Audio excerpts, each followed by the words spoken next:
Good evening everyone, welcome back to Piccadilly. Let's take you over to show you what I've been doing this week. There we go. This video is all about tunnels.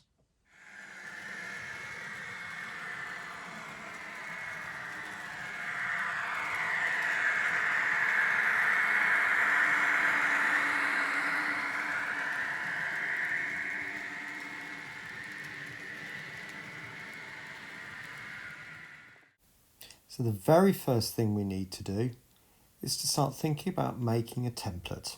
So join me at the workbench and I'll show you how I do that. All right, welcome back.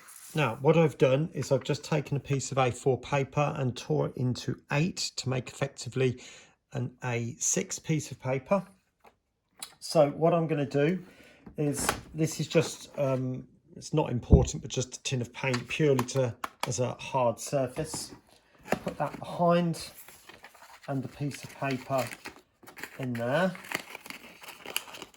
And what I'm doing is making a template, because I want to find out how big I can get away with, if you know what I'm saying. Trains have got to clear the gap, but at the same time I don't want it to look enormous. Right, so what you can see here is that when I first made this, I had that piece coming down about there. And I found, despite what I thought was a careful measuring, that trains were catching it. So I took it back by about 10 millimeters. But I think in reality, I could probably bring it forward by about that much, to about there. Now I want to try it, hence the template, because if I don't try it, I won't know if it works or not. And then I can literally just draw around that and then create my aperture.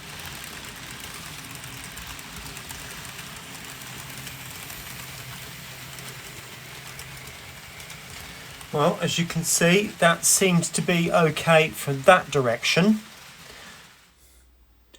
Right, so what I want to do now is bring the HST out on this line. So I think it would be a good train to use, being the long carriages, and check this gap from there to there.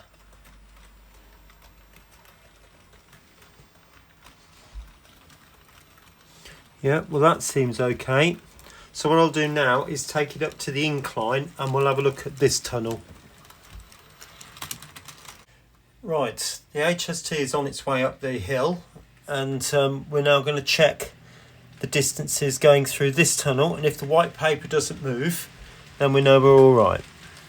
I don't think it'll be a problem, to be honest, but let's have a look.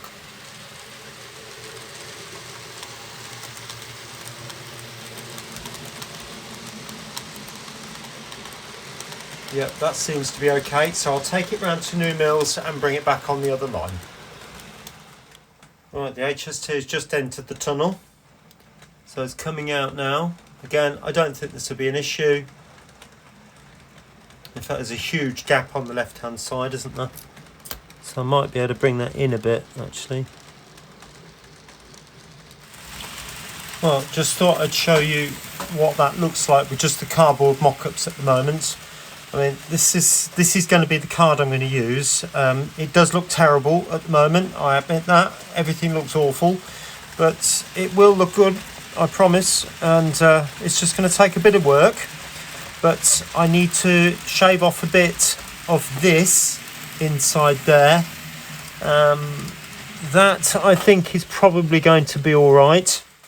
Right, so what I'm going to do is I'm going to focus on this particular tunnel portal for this video, and I will just do this one just by myself, and then just show you that at the end. That's that one, and that will go just there. Now I am going to be using scale model scenery paper.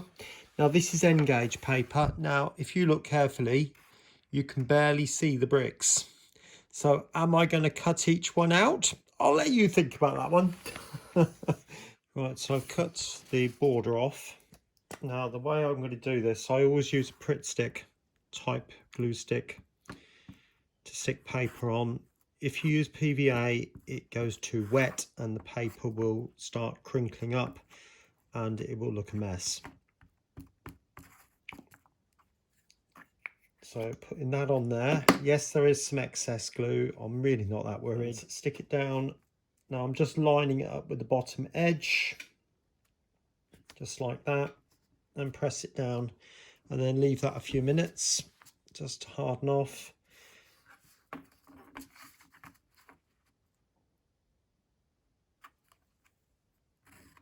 Just like that. Right, next bit. I've cut that out, so I'm now going to put a slither of glue down the side and try and overlap a bit to the edge as well. And to bend it round, don't just sort of bend it round like that. Run your finger along the edge until it's folded and you get a nice firm crease, and do the same at the back edge.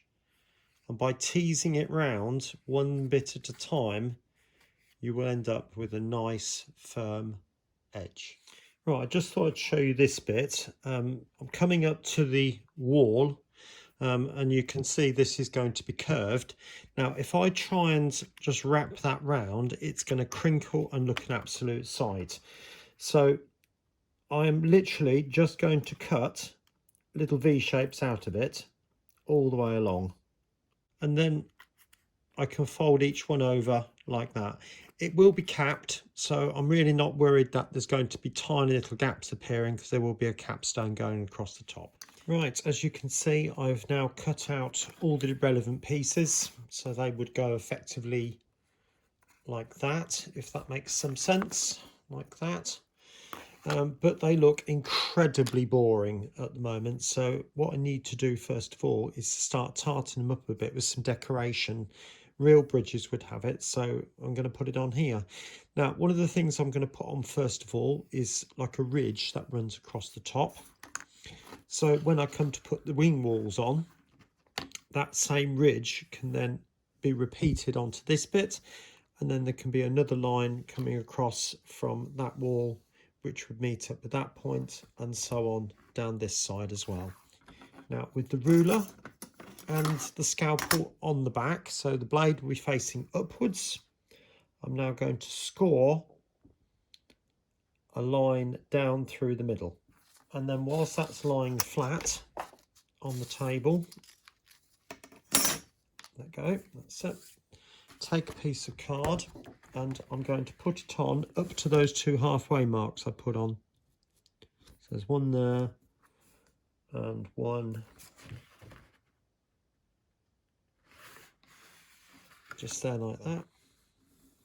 Again, just a little bit at a time, making sure it's tight. Now, I've just cut off one of the strips and I've literally just run along it with the pen, but I'm not happy with the colour, so I'm going to do it again so you can see.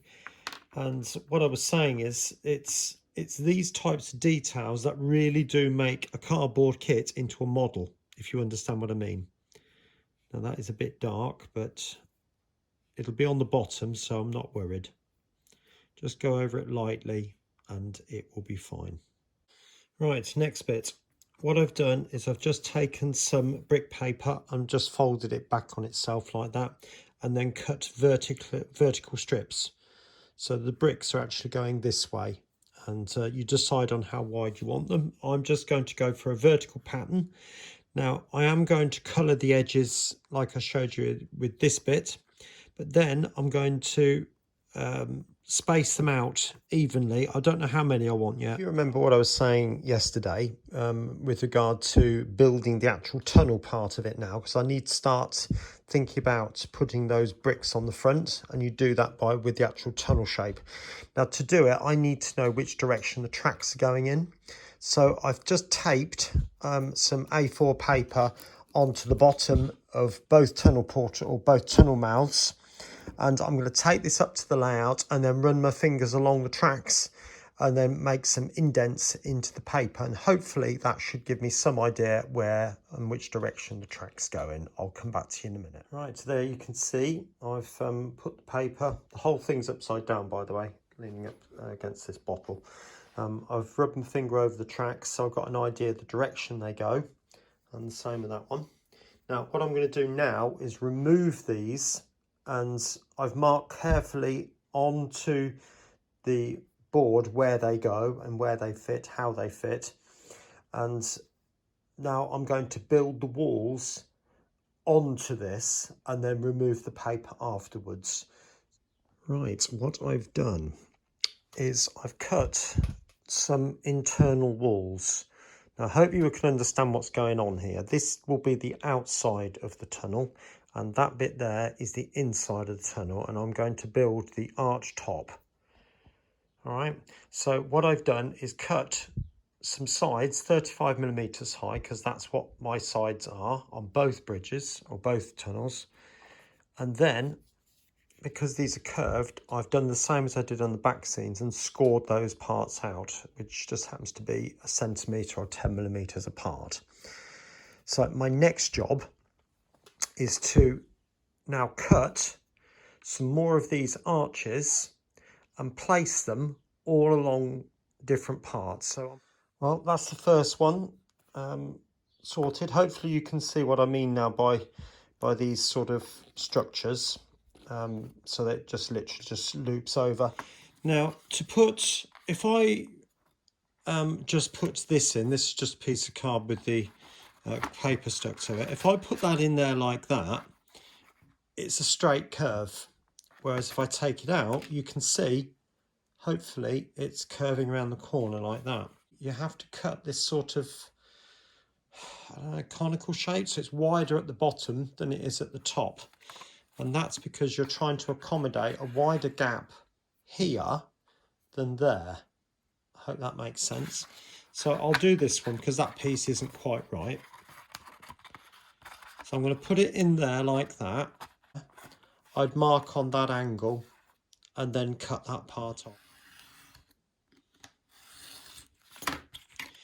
Right, so that's going to go in there like that. Okay. Right, so there it is. Hopefully you can see what I'm on about now, that the whole roof sort of curves around and you can see the bricks taking the different line. Now do bear in mind this is on the roof of the tunnel, and I've only done it because if I ever do get a cam, which I might. Hi, welcome back. Now what I've done, I've gone ahead and put some detailing inside, so you probably see those vertical ribs going along inside there, and I've also put those on the wing walls as well, along with that horizontal detail across there, which ties up with, yeah. So the next bit is these stones going around the outside of the arch. I don't know what they're called. If you do know, then please tell me. It might even be coins, I'm not sure, but I think the coins are ones that sort of do that either side of the building around the corner. But anyway, what I've got is the 00 gauge version of the same paper. Now if I show you the N gauge version there, you can see how different or how much smaller the N gauge obviously is. But these stones around here are typically a lot bigger. So I could have gone for something different, but I wanted something that was going to match. Now is either the same thing but bigger, or something maybe redder, but I've chosen to go for this. So, but if you choose to make your own tunnel portals, then what you do around here is entirely up to you. You could have some really big stones and have a big capstone in the middle, or keystone, which is sort of wedge shaped like that in the middle. But anyway, I'm going to cut these off. Right, there it is. Now this was 3 wide on the sheet, so I've just cut off 2. Now this is the laborious bit, but I've chosen to score from the middle out every 2 bricks.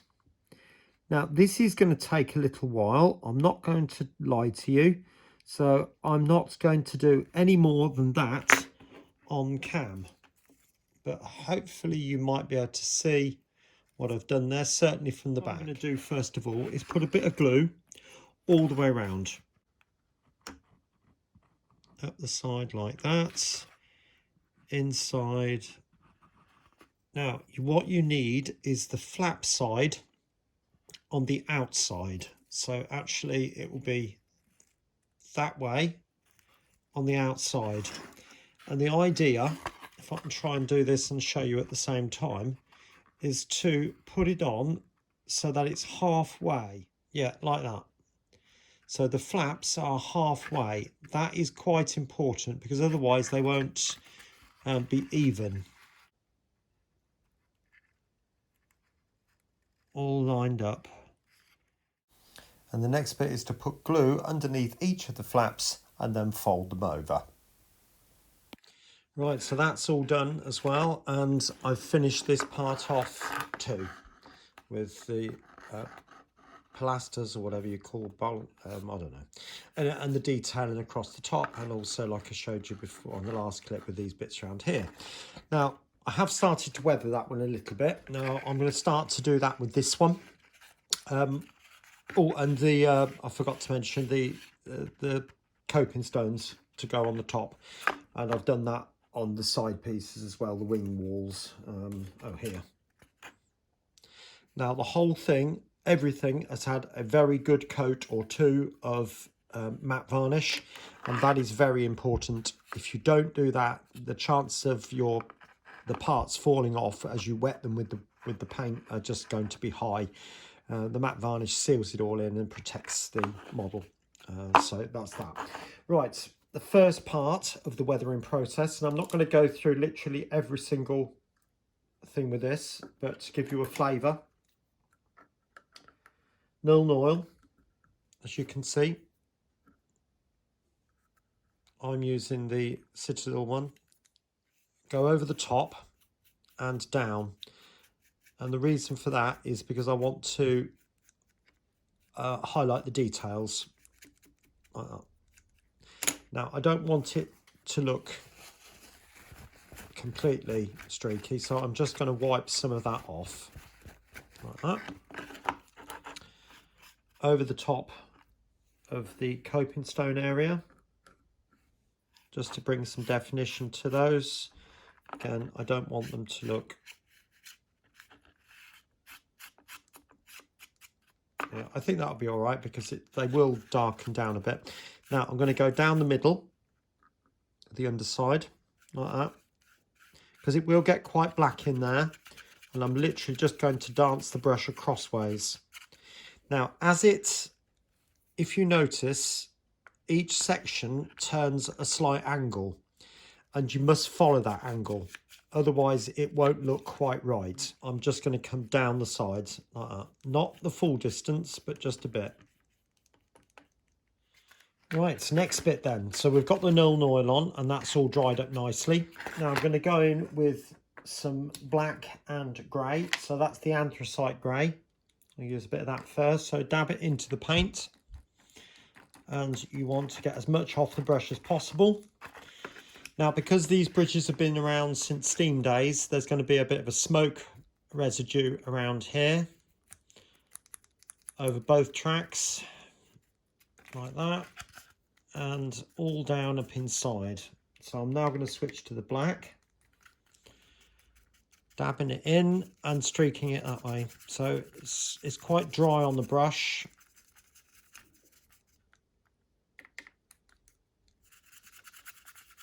So it's just blackening up the roof a little bit, not a massive amount, but try and keep your strokes going crossways. If you start introducing lengthways strokes, it'll be difficult to get rid of them. So like that.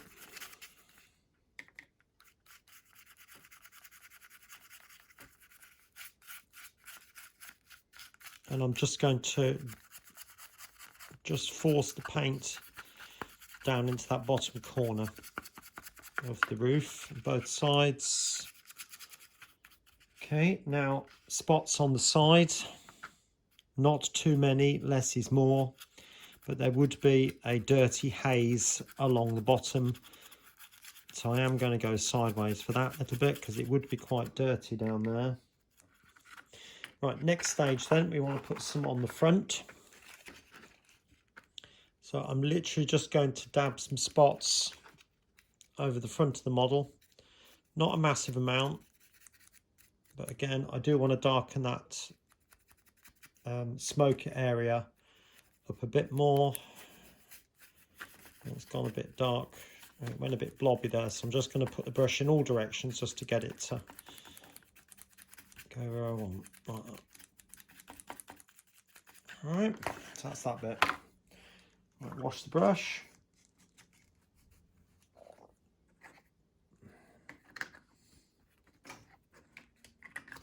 And now white. Now again, I've just put an amount in there, so there is a little bit on the brush. Now because this is a slightly bigger brush, I'm just going to do some small areas like that, and then just, in fact there's a bit of a streak. I'm not actually I can get it going vertically, that would be all right. And I'm going to wash that a little bit. It has got, I think that's a bit too much, like that. So that's the beauty, when you do the varnish, you can just wash parts of it a little bit. It won't be completely soluble, but it will certainly give you an amount of time. I'll just put another little bit, this, yeah, that'll be about right. Now inside, I do want to put a bit in there and then streak it back like that. Again, in the same way as I said before, you want to keep the angle of each part. So if the angle's going off at that, like that, it needs to be at that angle. There's a bit of water on the brush. I'm just going to streak some bits down. That's okay. It's gone a bit strong, but I'm just going to streak it down like that. A little bit. Put some dabs inside there and streak them down. And streak. That's probably as much as I'm going to do for that bit. I've done the other parts, so the next stage now is to go and fit it to the layout and blend it in. Well, there you go. You can see the near completed scene. I've added 1 or 2 extra bits, as you probably can see. I've sort of added a bit more here, and sort of this area here has now been stuck down, but you can see the 2 tunnel portals. They've been weathered up. This area here is just wet glue because I've just added some more scatters onto this area as well. So don't ignore that little bit of white there. That will be sorted out. Still trying to cover up a few gaps here, but it's definitely getting there. Bit by bit, covered up the gap here now. So hopefully when this section comes out, it shouldn't be quite as obvious. So what needs to happen now is the fact that I need to start, one of the next things will be ballasting the track up to probably the points just down the bottom here. So I hope you enjoyed that video. The top video will be how I went about building this hillside, and the bottom video I'll have a look, but maybe hopefully there's one for number 6 in New Mills, so I'll have a look for that. If not, I'll swap it out for another one. Alright everybody, take care of yourself, and I'll see you again sometime. Bye bye now.